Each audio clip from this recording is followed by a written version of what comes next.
Green tea తరహాలోనే ఇప్పుడు green coffee కూడా ట్రెండ్ అవుతోంది. తాగే రెగ్యులర్ కాఫీ పొడిలో కాఫీ గింజలను రోస్ట్ చేస్తారు, కానీ గ్రీన్ కాఫీ తయారీలో కాఫీ గింజలను ఉన్నపలంగా వాడేస్తారు. ఎందుకంటే పచ్చి కాఫీ గింజల్లో క్లోరోజెనిక్ యాసిడ్స్ ఎక్కువ మోతాదులో ఉంటాయి.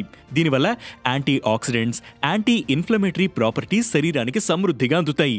అంతేకాదు ఈ గ్రీన్ కాఫీ తాగడం వల్ల బ్లడ్ షుగర్ లెవెల్స్ కంట్రోల్లో ఉండడంతో పాటు ఇందులోని క్లోరోజెనిక్ యాసిడ్ కు బ్లడ్ ప్రెషర్ కంట్రోల్లో ఉంచే లక్షణం ఉంది.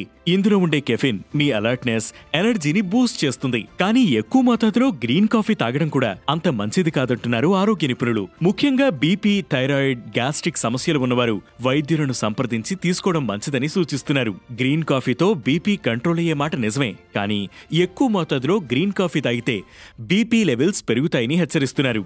గర్భిణీలు కూడా ఈ గ్రీన్ కాఫీ విషయంలో జాగ్రత్తలు పాటించాలని చెబుతున్నారు. ఈ గ్రీన్ కాఫీ వెయిట్ లాస్ కు హెల్ప్ అయ్యే మాట నిజమే, అయినా జస్ట్ ఈ గ్రీన్ కాఫీ తాగితే సరిపోదని దాంతో పాటు వర్కౌట్స్ చేస్తూ ప్రాపర్ డైట్ మెయింటైన్ చేయాలని వైద్యులు చెబుతున్నారు.